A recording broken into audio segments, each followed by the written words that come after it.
Hi, welcome to Voice of Our Own. I'm Allison Kinnear. It is Wednesday night, which means it is time for Late Night Snack. And for those of you who are new to Late Night Snack, it is a time where I talk about parenting and self-care and just life, the stuff that life brings us. Tonight, I wanted to talk about, there's been some high profile deaths in our American culture and society, and even global society with Kate Spade and Anthony Bourdain. And a friend of mine texted me a question just saying, like it's hard to understand, right? How can people be blessed and yet so depressed? So thank you to Mike for for asking that question. I don't know if I'm going to have the answer, but I have a perspective that I want to share around what it means to be blessed yet depressed. The thing that there's a few things that occur to me. One is that we're all blessed. There's like it doesn't just belong to people who are famous or who have a lot of money or who have traveled the world or who have done incredible things and made incredible contributions to our great society. We all have blessings that we carry. And in fact, I think sometimes, actually, I know firsthand, and I also know just from observations and research, that when fame happens, or if you might have experienced this at your workplace, where or even when you became a parent. When you're working, let's stick to the workplace. When you go from an individual contributor, you're just an employee helping out, and then suddenly if you get bumped up to a leadership role, you feel that maybe there's greater scrutiny of you because you're more visible to others. And that comes with a level of excitement and a level of like, oh yay, I'm moving up. And it also comes with its own baggage. I remember Barack Obama being interviewed right before he was leaving the presidency, and one of the questions that was asked is like, what have you learned? And one of the things he said was, when you get into this role, suddenly you as a person, everything about you becomes magnified. It's like a magnifying glass is being held up to you. And so all of your strengths, but also all of your weaknesses are just, compounded, not just 3 or 4 times, but like 1,000 times. It's just magnified that much. And I think when we are people who are in positions of fame, people who are prominent in our society, and also ourselves, we feel that too, right? Like if you move up in your position or you suddenly become a parent and you kind of go from, I've got things figured out for the most part, to, uh-oh, now I'm under a whole lot more scrutiny. This is when imposter syndrome just kind of like slides right in. So I think it's an inaccurate assumption to make that if somebody is, famous, that they are somehow something ahead of ourselves, because in some ways there's some baggage that's there, and I'm sure that's just the tip of the iceberg, right? Let alone everyone recognizing you and all of the other things that happen with fame. But at the same time, I think it's a compelling question because there's more resources, right? There's more exposure. There's more opportunity to pull resources that your everyday person may not have access to. And I think there's another thing that comes up for me when it comes to this blessed yet depressed, and just the suicides that took place this past week or past month, is I have a mentor that once said, something is really true when two opposite things that are in contrast to each other both are true. There's something like really special, really poignant when two things that seem really different are true.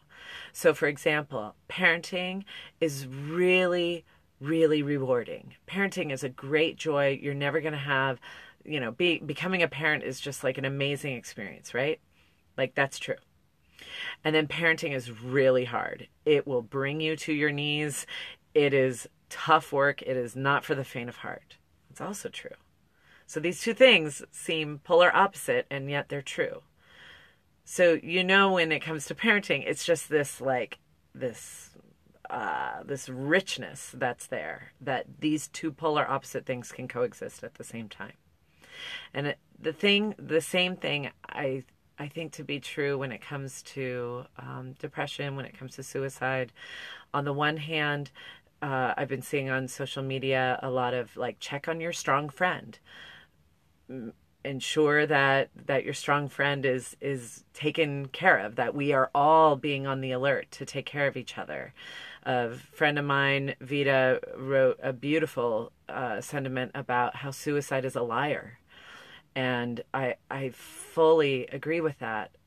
For anyone who's struggled with depression, or who has contemplated suicide or attempted suicide or been affected by suicide, you know what a lie it is. That the thing that I wrote on my personal page is, I believe depression can act like a Dementor in Harry Potter, where the Dementors come in and they just suck the life out of the room. They just suck any hope, like any even memory that connection and love existed, right?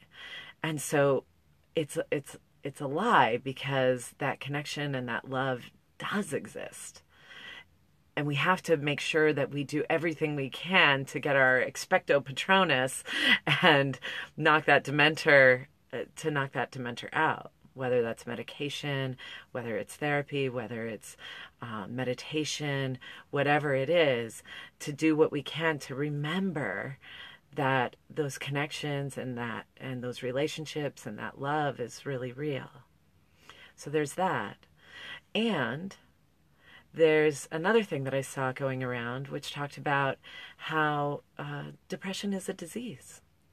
And when somebody dies of leukemia, or somebody dies of diabetes, or whatever illness there is, that there's it may still be held as a tragedy, but it's not necessarily like a oh, I wish they would have done something about it.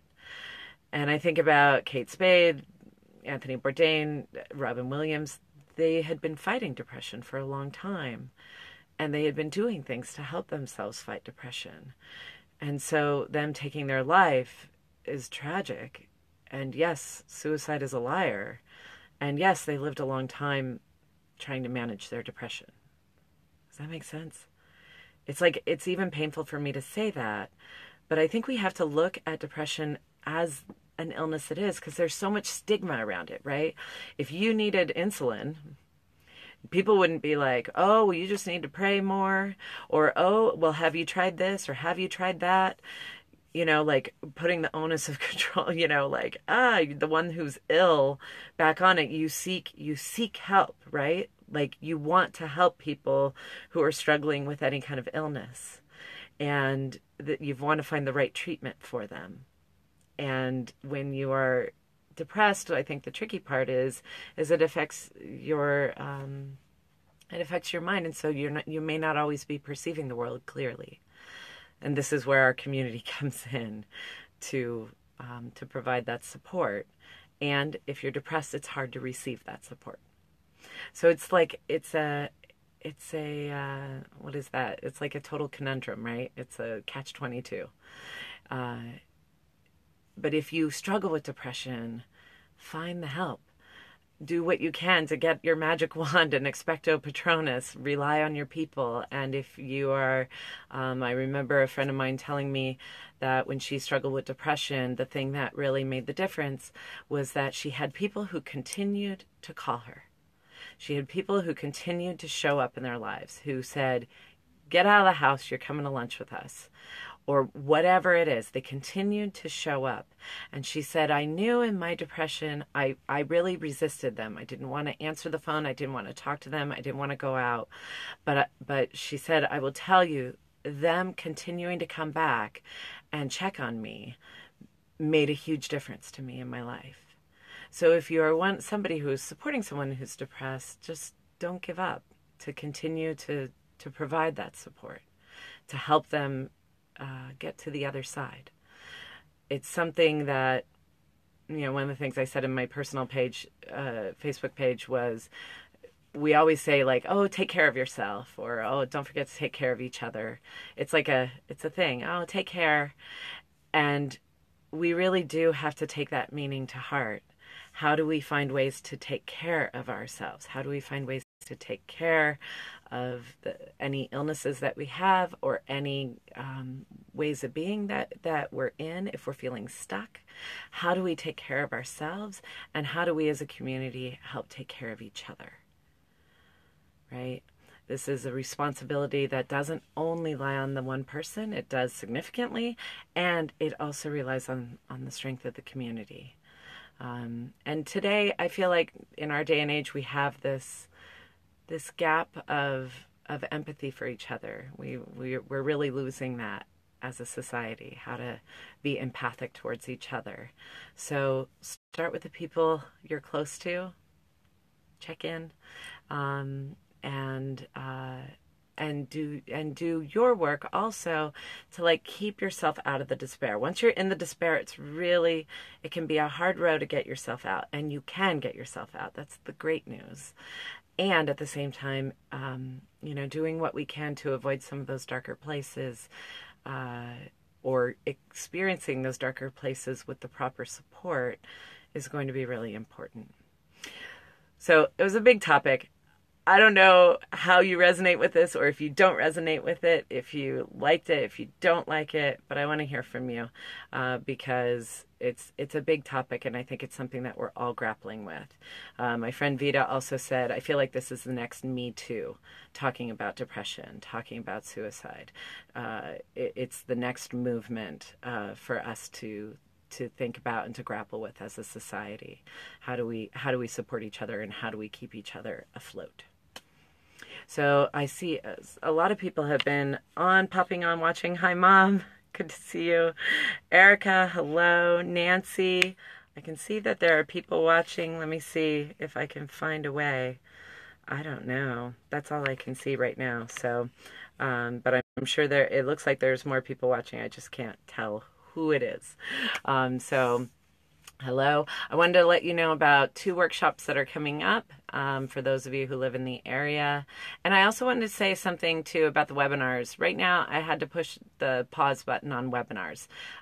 It's just become a more complex thing than I'm able to launch, so I'm going to stick with the in-person workshops for now.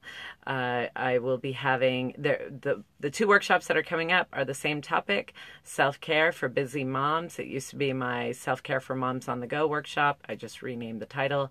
If you are a busy mom, or you are just a busy professional woman, it's going to be worth your while. The tips and techniques that I share I hear people who took my workshop like months later saying, I'm still doing that thing that I learned in your workshop. So I tried to make it really practical and really easy things for you as you're just going through your busy day to be able to adapt and add into your routine. So it's Thursday, June 28th, and Saturday in the evening, and Saturday, June 30th.